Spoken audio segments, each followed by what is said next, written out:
ಈ ತರನಾಗಿ ಗ್ರೀನ್ ಜಾಸ್ತಿ ಬರ್ತಾ ಇದೆ ಇದನ್ನ ಅಭಿಮನ್ಯು ಹಾಕಿಂದ. ಈ ಪ್ರಾಡಕ್ಟ್ ಇಂದ ನಮ್ಗ ಏನು ಹಾಳಾಗಿಲ್ಲ. ಮಣ್ಣು ನೋಡಿ ಸರ್ ಎಷ್ಟು ಮೃದುವಾಗಿದೆ ಮಣ್ಣು. ಇದನ್ನ ಹಾಕಿಂದ ಮಣ್ಣು ಸಹಿತ ಮೆತ್ತಗಾಗಿದೆ ಸರ್. ನಮ್ದು ಹೆಸರು ಮಲ್ಲಪ್ಪ ಅಂತೇಳಿ. ನಮ್ದು ಊರು ತುಂಬರಮಟ್ಟಿ ಗ್ರಾಮ, ಡಿಸ್ಟಿಕ್ ಬಾಗಲಕೋಟೆ, ತಾಲೂಕು ಬಿಳ್ಗಿ. ನಾವು ಯೂಟ್ಯೂಬಲ್ಲಿ ಹಾಗೂ ಫೇಸ್ಬುಕ್ಕಲ್ಲಿ APKS ಕಂಪ್ನಿಯವ್ರ ಅಭಿಮನ್ಯು ಅಂತ ಹೇಳಿ ಒಂದು ಪ್ರಾಡಕ್ಟನ್ನು ನೋಡಿದ್ವಿ. ಆ ಪ್ರಾಡಕ್ಟ್ ನಾವು ಕಬ್ಬು ಹಚ್ಚಿದ 2 ತಿಂಗಳಲ್ಲಿ ಡ್ರಂಚಿಂಗ್ ಕೊಟ್ಟಿದ್ದೀವಿ. ಎಕರೆಗೆ 4 ಲೀಟರ್ದಂಗೆ. ನಾವು 5 ಲೀಟರ್ ಕೊಟ್ಟಿಲ್ಲ, 4 ಲೀಟರ್ ಕೊಟ್ಟಿದ್ದೀವಿ. ಇದಕ್ಕೆ ಕೊಟ್ಟಿದ್ದ ತಕ್ಷಣ ಮರಿ ಸಂಖ್ಯೆ ಜಾಸ್ತಿ ಬಂದಿದೆ. ಕಬ್ಬು ನೋಡಿ, ಇದು ಎಲ್ಲ ಸಣ್ಣ ಇದ್ದಿದ್ದು ಸಹಿತ ಪ್ರಾಡಕ್ಟ್ ದಿಪ್ ಆಗಿದೆ. ಗಣಿಕೆ ಈಗ ಈ ತರನಾಗಿ ಬರ್ತಾ ಇದೆ. ಇದು ಬರೀ ಈಗ ಕರೆಕ್ಟ್ 3 ತಿಂಗಳು ಮುಗಿದು 4ನೇ ತಿಂಗಳು ಕಬ್ಬಿದೆ. ಮತ್ತು ಗ್ರೋತ್ ಸಹಿತ ಚೆನ್ನಾಗಿ ಒಟ್ಟ ಗ್ರೀನ್ ಬಂದಿದೆ ಸರ್. ಹಿಂಗಾಗಿ ಸರ್ ನಾವು ಇದು ಆರ್ಗ್ಯಾನಿಕ್ ಕಂಪ್ನಿ ಸರ್. ಇದು ಯಾವುದೋ ತರನಾಗಿ ಕೆಮಿಕಲ್ ಅಲ್ಲ, ಆರ್ಗ್ಯಾನಿಕ್ ಕಂಪ್ನಿ ಇರೋದ್ರಿಂದ ಇದನ್ನು ಯೂಸ್ ಮಾಡಿದ್ದೀವಿ. ಆದರೆ ನಾವು ಒಮ್ಮೀಗ ಕೆಮಿಕಲ್ ಗೊಬ್ಬರ ಕೊಟ್ಟಿದ್ದೀವಿ. ಈಗ ಕೊಟ್ಟಿದ್ದೀವಿ. ಅದನ್ನು ಕೊಟ್ಟ 2 ತಿಂಗಳ ತನಕ ಏನು ಕೊಟ್ಟಿದ್ದಿಲ್ಲ. ಈಗ ಒಂದು ಕೆಮಿಕಲ್ ಗೊಬ್ಬರ ಕೊಟ್ಟಿದ್ದೀವಿ ಸರ್. ಇದು ನಮ್ಗೆ ಶುಗರ್ ಕ್ಯಾನ್ ಸಹಿತ ಚೆನ್ನಾಗಿ ಬಂದಿದೆ. ಬಾಳಿಗೆ ಏನು ಯೂಸ್ ಮಾಡಿದ್ದೀವಲ್ಲ ಅದೇ ಥರನಾಗಿ ಇದಕ್ಕೂ ಯೂಸ್ ಮಾಡಿದ್ದೀವಿ.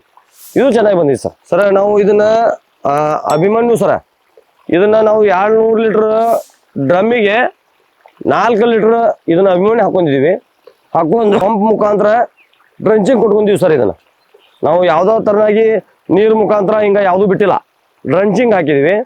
ಹೊಳ್ಳಿ ಹಾಕಿದ 15 ದಿವಸದಲ್ಲಿ ಇದ್ರ ಪ್ರಾಡಕ್ಟ್ ಇದ್ರದ್ದು ನಮ್ಗೆ ರಿಸಲ್ಟ್ ಬಂದಿದೆ ಸರ್. ನೀರು ಚಾಲು ಇದ್ದಾಗನೇ ಡ್ರಂಚಿಂಗ್ ಕೊಟ್ಕೊಂಡಿದ್ದೀವಿ ಸರ್. ನಾವು ನೆಲ ಹಸಿ ಇದ್ದಾಗ, ನೆಲ ಒಣದಿದ್ದಾಗ ಡ್ರಂಚಿಂಗ್ ಮಾಡಿಲ್ಲ. ಯಾಕಂದ್ರೆ ನೆಲ ಒಣದಿದ್ದಾಗ ಡ್ರಂಚಿಂಗ್ ಮಾಡಿದ್ರೆ ನಮ್ಮ ಪ್ರಾಡಕ್ಟ್ ಇದಕ್ಕೆ ಯೂಸ್ ಆಗಂಗಿಲ್ಲ. ಹಂಗಾಗಿ ಸರ್ ನಾವು ಈಗ ನೀರು ಬಿಟ್ಟು ಹಸಿ ಮಾಡಿದ ನೀರು ಬಿಟ್ಟು 2 ದಿವಸದೊಳಗಾಗಿ ಇದನ್ನ ಡ್ರಂಚಿಂಗ್ ಮಾಡ್ಕೊಂಡಿದ್ದೀವಿ ಸರ್. ಹೊಳ್ಳಿ ಮುಂದೆ 5 ದಿವಸಕ್ಕೆ ನೀರು ಬಿಟ್ಕೊಂಡಿದ್ದೀವಿ ಸರ್. ಹಂಗಾಗಿ ನಮ್ಮ ಪ್ರಾಡಕ್ಟ್ ಚೆನ್ನಾಗಿ ತೋರ್ಸಾಕತ್ತಿದೆ ಸರ್. ಇದಕ್ಕೆ ಈಗ ಬರೀ ಜಸ್ಟ್ 1 ಡೋಸ್ ಆಗಿದೆ. ನಮ್ಮದು 4 ತಿಂಗಳದ ಕಬ್ಬು ಆಗಿದೆ. 2 ತಿಂಗಳಿಗೆ ಹಾಕಿದ್ದೀವಿ ನಾವು. ಈ ಹೊಳ್ಳಿ 2 ತಿಂಗಳಾಯ್ತು. ನಾವು ಮತ್ತೊಂದು ಡೋಸ್ ಏನು ಕೊಟ್ಟಿಲ್ಲ. ಇನ್ನು 8 ತಿಂಗಳಲ್ಲಿ ಈ ಕಬ್ಬು ಕಟಾವಿಗೆ ಬರ್ತದೆ ಸರ್. ಹಿಂಗಾಗಿ ಈಗ ಇನ್ನೊಂದು ಡೋಸ್ ಇದೆ. ಈಗ ನೀರಿನ ಮುಖಾಂತರ ಈಗ ಯಾಕಂದ್ರೆ ನಮಗಿನ್ನು ಒಳಗೆ ಹೋಗಿ ಸ್ಪ್ರೇ ಮಾಡೋಕೆ ಅದಕ್ಕೆ ನಡೆಯಂಗಿಲ್ಲ. ಹಂಗಾಗಿ ನೀರು ಮುಖಾಂತರ ಇನ್ನೊಂದು ಡೋಸ್ ಕೊಡ್ತೀವಿ ಸರ್ ನಾವು. ಇದಕ್ಕೆ ಈ ಥರನಾಗಿ ಗ್ರೀನ್ ಜಾಸ್ತಿ ಬರ್ತಾ ಇದೆ ಇದನ್ನ ಅಭಿಮನ್ಯು ಹಾಕಿಂದ. ಈ ಪ್ರಾಡಕ್ಟಿಂದ ನಮ್ಗೆ ಏನು ಹಾಳಾಗಿಲ್ಲ. ಮಣ್ಣು ನೋಡಿ ಸರ್ ಎಷ್ಟು ಮೃದುವಾಗಿದೆ ಮಣ್ಣು. ಇದನ್ನ ಹಾಕಿಂದ ಮಣ್ಣು ಸಹಿತ ಮೆತ್ತಗಾಗಿದೆ ಸರ್. ಈ ಅಭಿಮನ್ಯು ಹಾಕಿಂದ ಚೆನ್ನಾಗಿ ಬಂದಿದೆ ಸರ್.